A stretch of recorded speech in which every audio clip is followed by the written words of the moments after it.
Calicut university 2024-2025 അധ്യയന വർഷത്തെ degree പ്രവേശനത്തിനുള്ള രണ്ടാം അലോട്ട്മെൻറ്റ് പ്രസിദ്ധീകരിച്ചു.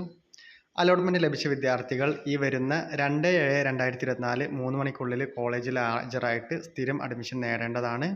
അല്ലാത്തപക്ഷം വിദ്യാർത്ഥികളുടെ അലോട്ട്മെൻറ്റ് ക്യാൻസൽ ആവുന്നതായിരിക്കും. 1-2 അലോട്ട്മെൻറ്റ് ലഭിച്ച വിദ്യാർത്ഥികൾ മാൻഡേറ്ററി ഫീസ് നിർബന്ധമായും അടച്ചാണ് പ്രവേശനം നേടേണ്ടത്. നേരത്തെ ഫസ്റ്റ് അലോട്ട്മെൻറ്റ് ലഭിച്ച് മാൻഡേറ്ററി ഫീസ് അടച്ചിട്ടുണ്ടെങ്കിൽ ഇപ്പോൾ പുതുതായിട്ട് മാൻഡേറ്ററി ഫീസ് അടയ്ക്കേണ്ടതില്ല. സെക്കൻഡ് അലോട്ട്മെൻറ്റിൽ നിങ്ങൾക്ക് ലഭിച്ച ഓപ്ഷനിൽ തൃപ്തരായിട്ടുള്ള വിദ്യാർത്ഥികളാണെങ്കിൽ അവരുടെ ഹയർ ഓപ്ഷനുകൾ ഇനിയുള്ള അലോട്ട്മെൻറ്റുകളിലേക്ക് പരിഗണിക്കുന്നില്ലെങ്കിൽ അത് ക്യാൻസൽ ചെയ്യേണ്ടതാണ്. അല്ലാത്ത പക്ഷം നിങ്ങൾ അഡ്മിഷൻ എടുത്ത് അടുത്ത അലോട്ട്മെൻറ്റിൽ വേറെ കോളേജ് കിട്ടിക്കഴിഞ്ഞാൽ അങ്ങോട്ട് മാറേണ്ടി വരും.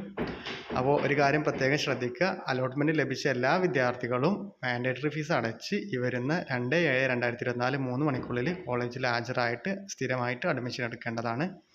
Thank you.